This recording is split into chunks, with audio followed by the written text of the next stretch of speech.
Hi everyone, it's Mike the MC, bringing another self-care video. Can you live without the root?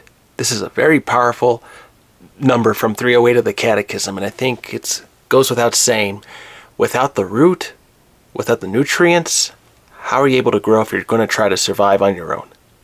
And I think some people will say, well, how can you relate this to other parts of life? Well, the thing is, if you want to be a lone wolf, you want to be your own creator, you want to be your own boss, okay. The thing is, without the nutrients that are supplying you, right, without that support to lean on even, it's going to be very difficult to make it on your own, especially beyond the end of time when you and I no longer are living anymore, right? We cease to exist. So we have to have some sort of hope that beyond this life, we can transform into something beautiful at the end. So let me share with you number 308 of the Catechism with respect to the root and drive this point just a little further. So 308 states the following: the truth that God is at work in all the actions of his creatures is inseparable from faith in God the Creator. God is the first cause who operates in and through secondary causes. For God is at work in you, both to will and to work for his good pleasure. Far from diminishing the creature's dignity, this truth enhances it. Drawn from nothingness, by God's power and wisdom and goodness, it can do nothing if it is cut off from its origin.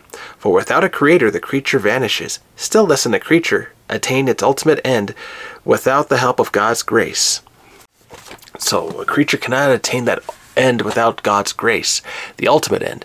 And so it's like, all right, something St. Augustine would say is, if the branch is separated from the tree, right, the branch is no longer nourished by the root. And that is where I think a lot of teachers, a lot of preachers, a lot of leaders will go astray if they're not bound to the root. And I can share this with you in the fact that I'm a leader of a prayer group. And the thing is, if we are straying from the principles that have guided the group for a while, eventually everything just goes like haywire. Everything is like, okay, what's questionable?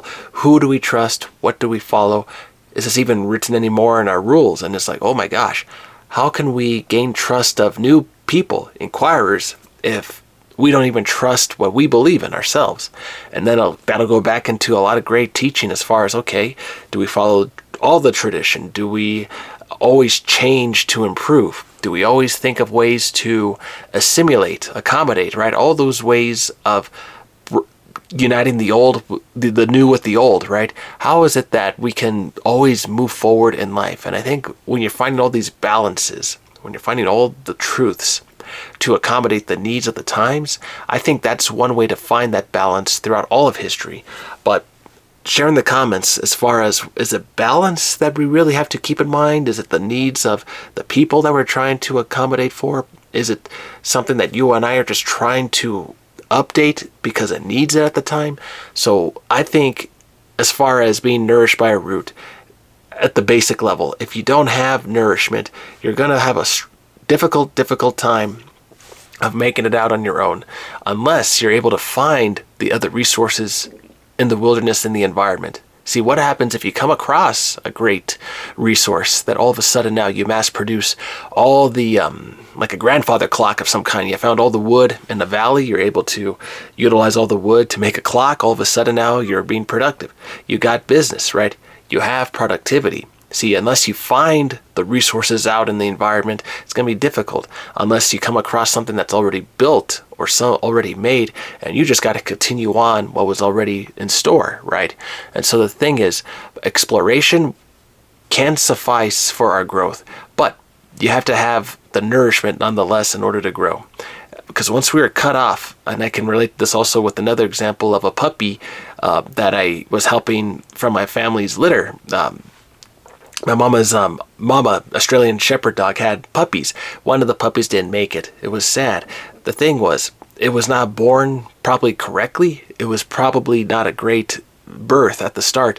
And so the thing is, if your own system cannot even take in the nutrients, right, it's going to be very difficult to survive. And so the thing is, abnormalities, difficulties, things that prohibit us from growing, those are also part of life. And so if we can help our neighbor, help the people gain some nourishment in life, set aside our pride and learn to teach and help other people, that can make a difference. And so I think with 308 of the Catechism, how are you going to relate your faith to those people who need it, to be nourished, to be inspired, to not give up in their life, to be given some hope, some idea of faith that they can latch on to? And from there, we can make this world a better place. And so, I know now I'm speaking on a high note, but whatever you want to share in the comments. I'm curious what you all think about this one. And so, I think people, if we can come together, we can make a difference for those in need. Things to consider. But all right, everyone. Hope this one finds you well. Take care. Have a good one.